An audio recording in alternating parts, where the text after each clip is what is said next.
Di Minggu Prapaskah yang kedua ini kita diajak oleh Yesus naik ke atas gunung untuk berdoa. Ya, memang dalam bacaan Injil kita diwakili oleh Petrus, Yohanes dan Yakobus. Ya, mereka adalah murid-murid yang paling dekat dengan Yesus. Dan itu artinya juga kita masa Prapaskah ini menjadi murid yang paling dekat dengan Yesus. Sampai-sampai kita diajak naik gunung untuk berdoa. Ya. Anda merasakan nggak diajak naik gunung untuk berdoa masa Prapaskah ini? Ya, kalau belum merasakan, mudah-mudahan setelah perayaan Ekaristi ini kita merasakan bahwa kita ini sedang mau naik gunung untuk berdoa. Ya, tolong ini disadari. Ya. Artinya apa naik gunung untuk berdoa? Ya, tentu Yesus itu mau membawa kita untuk mengalami kemuliaannya. Dikatakan bahwa pakaiannya putih berkilau-kilauan. Ketika dia berdoa, wajahnya berubah, ya, dan pakaiannya menjadi putih berkilau-kilauan. Memang tidak jelaskan berubah bagaimana, tetapi yang jelas bahwa ini menampakkan kemuliaannya. Dan tidak hanya itu saja, bersama Yesus di situ tampil juga Musa dan Elia. Keduanya adalah tokoh yang penting, ya, nabi besar, ya, nabi yang bukan nabi kecil-kecil, tapi ini nabi yang besar. Karyanya itu sangat signifikan, ya, sangat berdampak sekali dalam kehidupan bangsa Israel. Maka kalau sudah disebutkan nama Musa, Moses, wah itu sudah orang, ya, terutama orang Yahudi dan kita pun, ya, harus benar-benar mengerti apa maksudnya kehadiran Musa dan Elia. Kalau ada Musa berarti ada peristiwa besar yang sudah dialami oleh bangsa Israel, yakni Exodus. Ya, ada filmnya. Kalau jenengan pengen lihat, ada filmnya, namanya film Exodus. Exodus artinya bangsa itu keluar. Bangsa itu diselamatkan. Bangsa itu ditebus. Bangsa itu dikasihi oleh Tuhan lagi.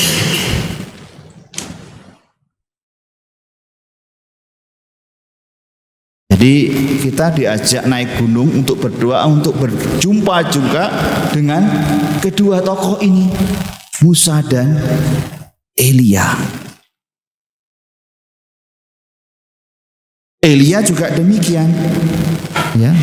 Kita juga harus tahu kisahnya tentang Elia dalam kitab, ya, 1 Raja-Raja, bagaimana Elia itu, ya, bisa membuktikan bahwa Allah Israel itu sungguh-sungguh Allah yang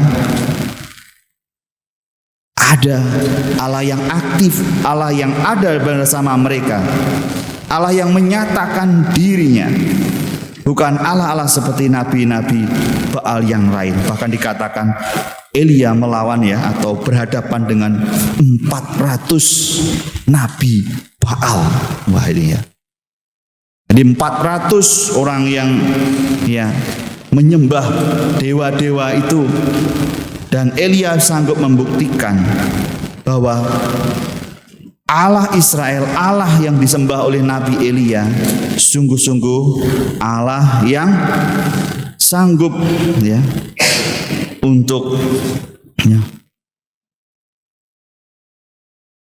menyatakan dirinya bahwa Ia sungguh-sungguh ada dan bertindak bagi umatnya.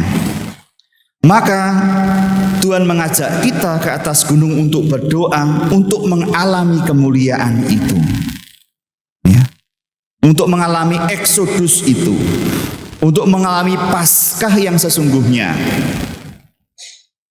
untuk nanti kita merayakan Paskah itu dengan sungguh-sungguh, hati yang siap, bukan hati yang tertidur. Nah, nyatanya tadi para murid 3 itu diajak doa, memang inilah godaannya para murid itu ya. Diajak doa malah tertidur. Ya. Enggak tahu memang apa karena doanya itu lama gitu ya. Dikatakan bahwa mana tadi? Sementara itu Petrus dan teman-temannya telah tertidur. Nah itu.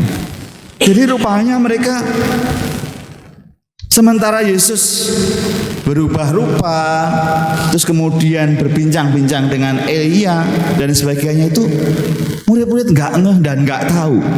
Yang tahu hanya kita dan pengarang Injil yang menceritakan ini kepada kita. Mereka tertidur. Dan ingat nanti di Taman Getsemani ketika Yesus berdoalah, berjaga-jagalah dan berdoalah supaya engkau jangan masuk dalam pencobaan. Apa yang dilakukan murid? Enggak kuat ya. Ini terus.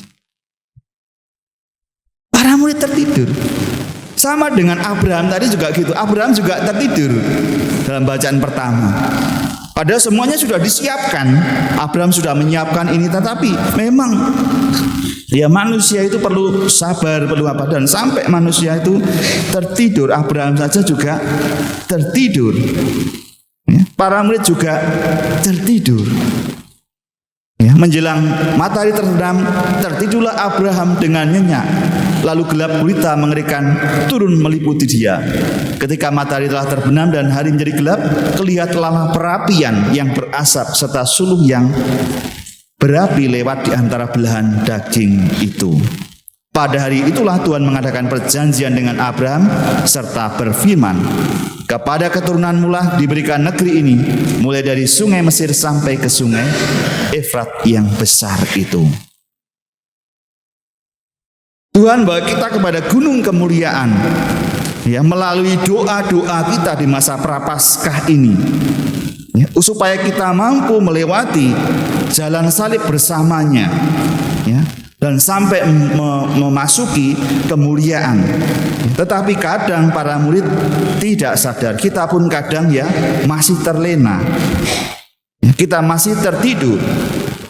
Maka saat ini kita diajak untuk sungguh-sungguh bangun, bangun dan mendengarkan Dia, bangun bukan terus kemudian mengigau, atau seperti nanti kan Petrus itu bangun, waduh ada Musa dan Elia, baiklah aku dirikan 3 tema, 1 engkau untuk.